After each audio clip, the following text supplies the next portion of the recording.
Salaalee natti agarsiiste. Kaan burraayyuutti kantiibaatti dhaqaati maaloo godhaafi jedhame qondaalonni mootummaan OPDO keessa jiran kan amma jiran warri gurguddaan kana quba qabu beekta. Yeroo sanallee nama dide. Amma akkamitti namummaan Dr. Abiyyi isa biteera naan jedhe inni faddaala ture jidduutti dallaala ture parsantii meeqa argate gaafa na gurguru anummata kiyyaaf qaalii beekta akkas jedheena by the way wanti bitamu miini bitamu mi'a qaalii bitamu miini rakashaan bitamu akka gaariitti fudhadha garuu immoo mootummaan Dr. Abiyyi na bituu hin dandeenye. Okay?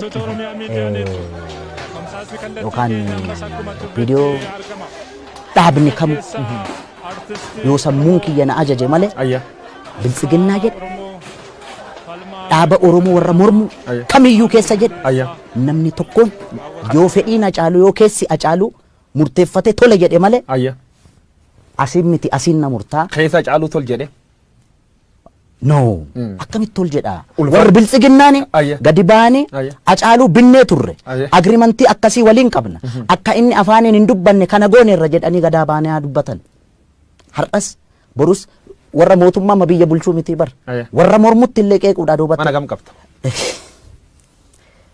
alam ganaattan jiraadha isin kiraa keessa jiraadhan almost mana kireeffadheen jiraadha garuu jaarrachuun koonoo yoo rabbi jedhe agamma man hin qabdu mana hin qabu konkolaataan hin qabu konkolaataa amma oof sana dura diyaaspooraan naa bite akkamitti naa bite an biyya kanatti beektaa eddan koonsartii hojjedhe maallaqa argadhe an albama kiyya hojjedhe waggaa lamaan booda biyya keessatti akkan hin hojjamne hojjechuu qofa miti miidiyaa TV Oromiyaa irratti illee akka sirbi koo tokkichi irraan dabarre uggurame carraa Ameerikaa ittiin bahu argadhe Ameerikaa, Awurooppaa, Kaanaadaa, Awustiraaliyaa irra deemee uummanni biyya alaa jiru naafaa jiraata. By the way kadhaa miti kanan deeme biyya alaaf dandeettii kiyyaa nan deeme. Uummanni koonsartii kiyya seene Hacaaluu gargaaraaf osoo hin ta'in Hacaaluu waan jaalatuuf Hacaaluudhaan intarteen taana jedhee seene. Ani immoo uummanni sun jaalala inni naa ibse hamilee inni naa kenne qofaan maallaqa seenee kaffalee seenee na laala. Kaanaadaa deemee tuurii otoo hin gochaa jiru asii biyya irraa natti bilbilan. Abbootiin qabeenyaa Oromoo gara nama 5 moo 6 7 ta'uus danda'u beekamu. Maallaqa walitti buusanii sarpiraayizii na gochuudhaan makiina kan si bita. Hacaaluun deessaa meeshaa birrii akkana fudhatee mana akkana qabaa waan akkana mootummaan tolchee fedhee oloolii miidiyaa hawaasa gubbaa bal'inaan sir deemu quba qabaachuu natti himte ture. Namni gariin agartee taargeetii inni barbaadu keessa yoo ati seenuu fi baatte waan barbaade jechuu danda'a.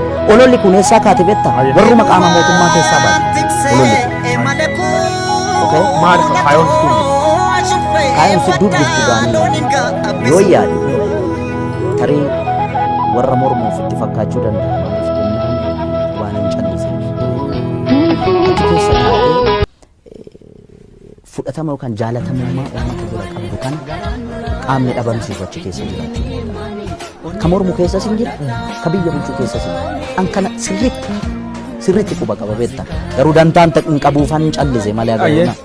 Amma waan jiraayyuu uummata beeksisa. Fuulduraaf namooti shakkii qaban. Artistoota waan garagaraa taasisan. Artistoota namooti beekamoon bu'aa dhuunfaatiin deebi'anii yoo dhugaa uummata dhoksanii mul'ata. Kanaafuu artistoota shakkanii maqaa santi baasan.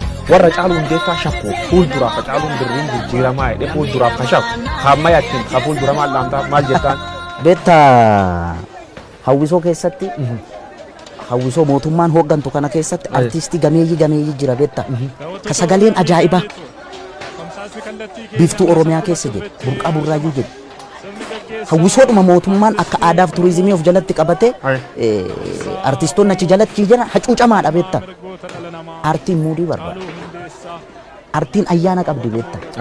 Dabballeen gaafa kana godhi gaafa misooma irratti sirbi gaafa maaloo irratti sirbi gaafa maaloo irratti sirbi gaafa siin jettu ati artistii miti.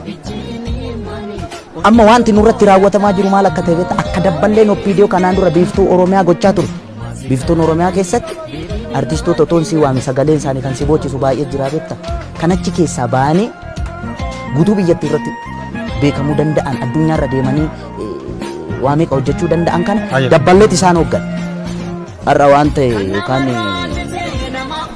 eebbi waan ta'e yoo jiraate achirratti waan misoomaa irratti waa'ee yookaan maal irratti jechuun waan ati irratti sirbitu hawwisoo keessatti Ayya. dabballeetu sii kalaqa malee akka artistitti sii miti.